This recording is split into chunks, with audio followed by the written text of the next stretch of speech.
Shiva and Parvati, they are your parents. Both of them are your parents as far as your existence is concerned. And it is such a beautiful center, is your heart center. You want somebody to do something for you, try this.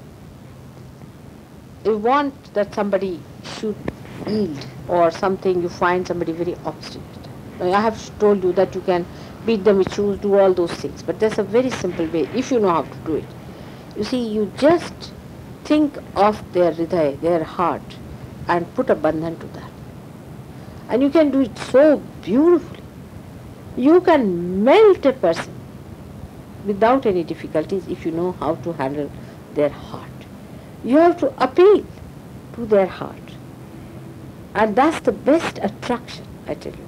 And the best secret method by which you can bring good in them. When you are talking to somebody, supposing I now, intellectually if I start quarreling with you, you will give me up in no time. But I have to use your heart power and I have to enter into your heart, and that is how it works. So always when you want to do something like that, just humble down yourself in your heart. That is first. First of all, you must humble down yourself in your heart. And from there, you work on the heart of others. Just put a bandhan and you will see a person will melt away. We melt our intelligence, our ego, everything, even your superego in your heart. So it's a very easy thing if you know how to approach people through their heart. And that is only possible if you are genuine. Because genuineness is something that a heart recognizes. You can befool a person with your cunning methods, but the heart will recognize it later on. And the person will hate you.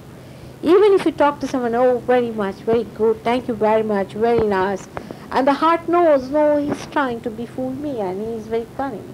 The heart is going to hate such a person. And heart has the eyes to see and feel the person. So if you could appeal to somebody's heart and put a bandhan on the heart, you can melt that person. And if you love someone and if you want that person should be corrected, supposing such a person is a drunkard or a person who beats you and is torturing you because he is under the spell of some drugs or some sort of a foreign thing, then you just put bandhan to his heart and you will see they'll be changing. They'll be changing very fast. And that's why you say change of heart. Everywhere you'll find, in every scripture, it is written, change of heart is needed, not the change of clothes. So it's not intellectual changing, but or rational changing, but it is the change of heart, and that is brought about by moving the heart chakra on the right hand side in the clockwise manner. That is the heart itself in the clockwise manner. If you can do that, you can really do marvels. And that's how, on a collective basis, the heart is sort of the innermost string of the collective one string that is passing through all of us. So if you could strike at the innermost, because in a 3.5 circle, that's the innermost point. If you touch there, it passes over this. Supposing you touch somewhere else, then it might break. But at the beginning, if you start striking it, it goes very nicely and passes into complete circumference. Now the center one I have told you is the heart plexus, which we call as cardiac plexus, and it has got 10 subplexuses. And the English names for that, I'm going to give you the complete list. I don't know when we'll have time to go through the medical journal, but I'll find out all of them and I'm going to tell you what they call it in the medical terminology. But they know that there are 10 subplexuses which are supplying to the muscles of the heart, to the lungs, and to the right side lungs, and that's how they divide it. But they do not know that it is already 3 parts, and then there are 10 petals which are working it out. 12 petals that are working it out. So 3 divided into 12 is 4 each side. But actually it is not so. It is the 10 petals are together in the center, and the center one is known as the Sacred Heart. In the Bible it is called as Sacred Heart, and the sacredness of that heart in the abstract form is the Mother Leela of God. That's why the Jagadamba, the Mother of the Universe, resides in that. And those 12 petals act according to the Mother of the Heart. And that's why we cannot allot them to this side or that side, because it is she who actually makes them pulsate. So here she becomes the dominant person and not the heart. They are the spirit roots. So spirit has rules by itself, and it is ruled with the help of the reflection of God Almighty Himself. It is on its own. It is arbitrary. It sees, it watches, it is the witness. It watches the play of these 12 petals here. But if it finds that there is too much of strain on the centered one, it just switches off. And when it's switched off, the whole thing stops. You see, so you must understand the difference between the other chakras and this one is that there is the spirit on one side and the mother on the other side, and on the other side is a human perfect personality. Three things all put together. Now if you reduce them to our three powers, you will understand it. On one side is the instrument, or you can say the nucleus for the left hand side working. In the center it is, or you can say left hand side working, you can say the Mahakali is working. In the center you can say it is for the Mahalakshmi working, and the nucleus for the working of the right hand side is in the heart. On the right hand side where Rama resides, because we can call it a nucleus. The reason is because he was active. He was active without feeling. Without feeling, they witnessed it. Now they combine here where Krishna came and he felt the witness state. And he called it as Leela, is the whole play. Rama never called it as play, but he called it as play. So that's why Krishna here is completed. And that's why we call him a Sampurna. He is a complete incarnation at him.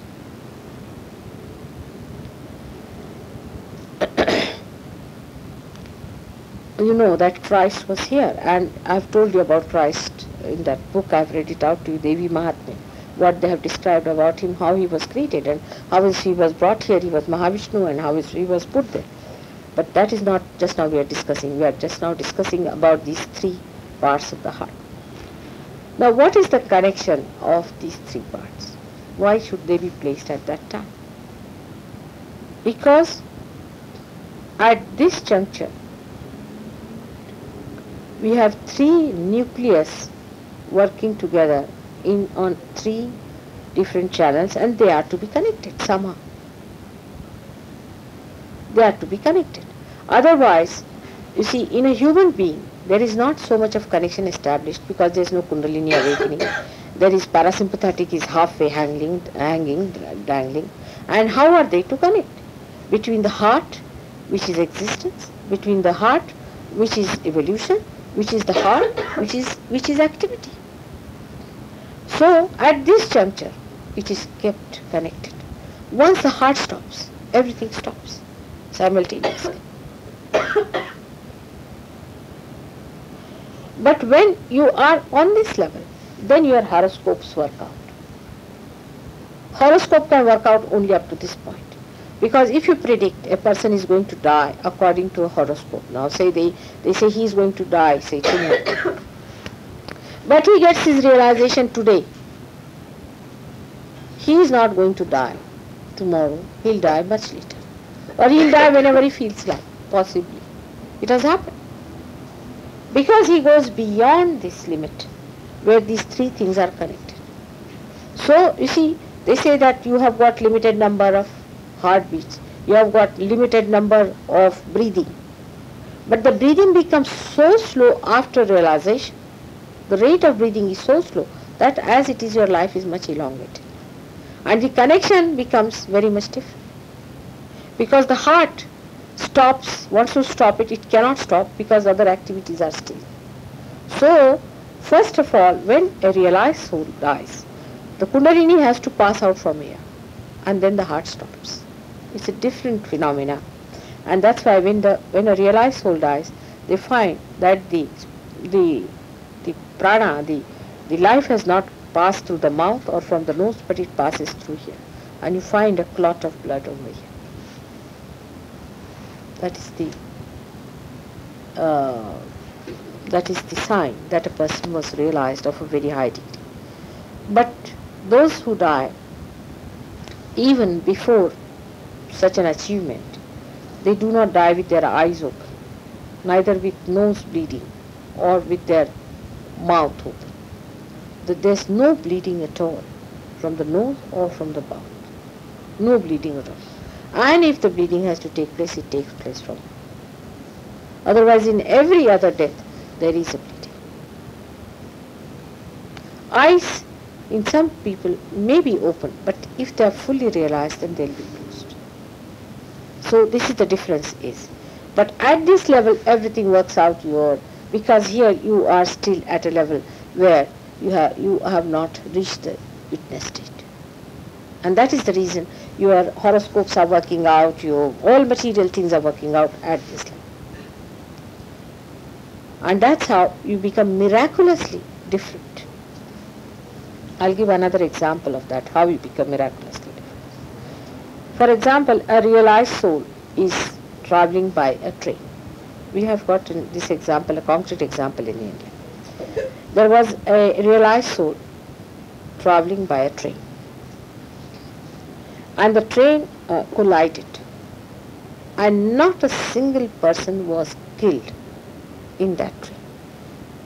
And it has taken so many somersaults and nobody could explain. There was one car accident where one realized soul was going by that car. It was a very big car and many boys were there. And he somehow was caught up with them. And they were all drunk when they were singing and he didn't know what to do. But he was there somehow or other. And not a single person died in that mishap, which people were surprised how it has happened. Even if a realized person is walking, and if there is a accident that is going to come up, you'll find suddenly something will happen that the accident will be averted. If you could put a bandhan at that time, you can immediately avert the accident.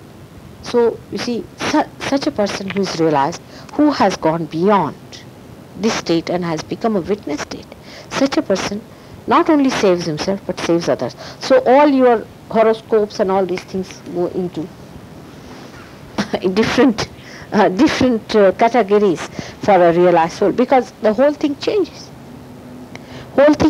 Absolutely changes, and he becomes a different person. His hand changes, his lines changes, and people start saying, oh, you must have been this and you must have been that. And then you see those people who are not realized, if they see your hand, they might depict that there's a spiritual change that has come into you. But still they stick on to certain things and they say some things, you see, that they cannot see. But if it is a realized soul, he can tell you immediately that at what age you will get your full realization, what will happen, all sorts of things, if he is a fully realized person. But actually people after realization have no interest left in all these things. So seldom I've not known anybody who is a realized soul and still busy telling hands and things like that. But he has no interest left.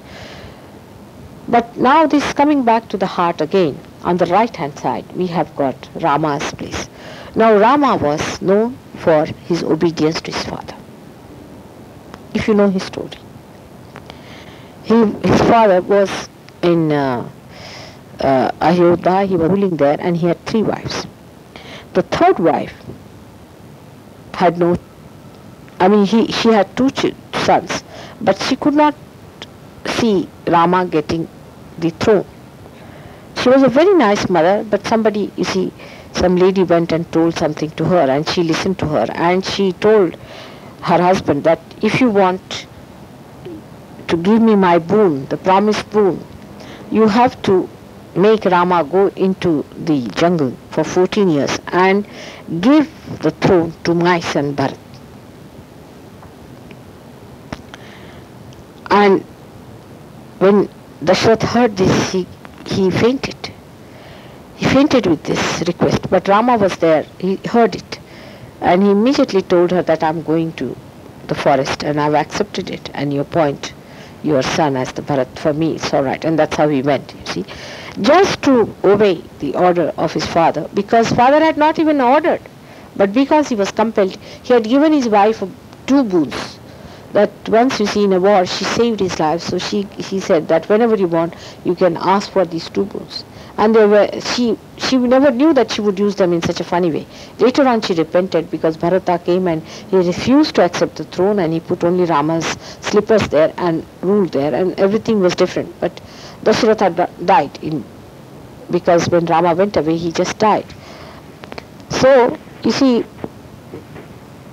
Rama's life shows how he was obedient to his parents. He suffered so much. Anyone who has not been respectful to his parents. You see, if your parents have been unkind, you have every right to tell them that they should not be unkind to you and that you feel hurt. But you have no business to answer them back. And you have to be respectful. You have to be respectful because they represent your primordial parents. You are not to shout at them and misbehave. You have to be really respectful to them. They may be bad people, but you have to respect them because you have chosen them. When you were born, you chose them. You could not have been born to them. You have really chosen them, and you said, these are going to be my parents. So if they are your parents, they are there because of certain reasons. Because you have been seeking them in your previous lives, and that's how you are there. For example, now, you see, you meet some parents and you think they are very good parents to their children. So you said, oh God, can I get them as my parents? All right, you have it. And once you have it, you know what it means to be their children. Then you start misbehaving with them. But that's not the way.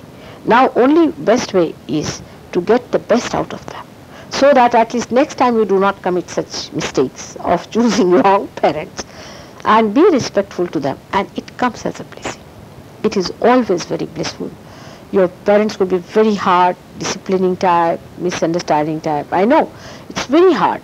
And with the education that you have, and with the understanding you have of the whole world, you think they are absolutely foolish, and babyish, and childish, and immaturish. And especially when you have vibrations, you feel even worse about them, because they can be quite addicted to things and they could be quite slaves. But you must understand that, you see, they have got it, these troubles. We could have been the same if you had not come to Sahaja Yoga. We could have been much worse. So let us understand them, try to help them out. And if you are respectful, I tell you, you can be very sure, if you are respectful to them, you can change them. Elders, you can never change them by telling them off. Never. That's not the way to change your elders, by being respectful. So they think they are to be respected. So they start behaving in a manner that they should be respected. This is, I am telling you the secret, how to handle your parents, is to be extremely respectful to them. So they realize, oh God, when he respects me so much, how dare I misbehave in their presence? This is the secret of handling your parents, and not by shouting at them. No, that you have to do with your younger people. But not with your elders. With your elders, you have to create a feeling in them that they are to be respected. It happens. You see, you try. You try this thing with your elders. If you want anybody, your elder, to be nice to you, try to be extremely respectful. And the person starts wondering, now, what should I do to keep up my respect so I should not lose it? And what they value the most is the respect. Elders, they value the most is the respect, And if you give them the respect, they will not give it up for anything. You can make them do whatever you like if you really show them the respect. And they will try to keep it up by giving up anything that, you see, lures them away from you, to keep the respect.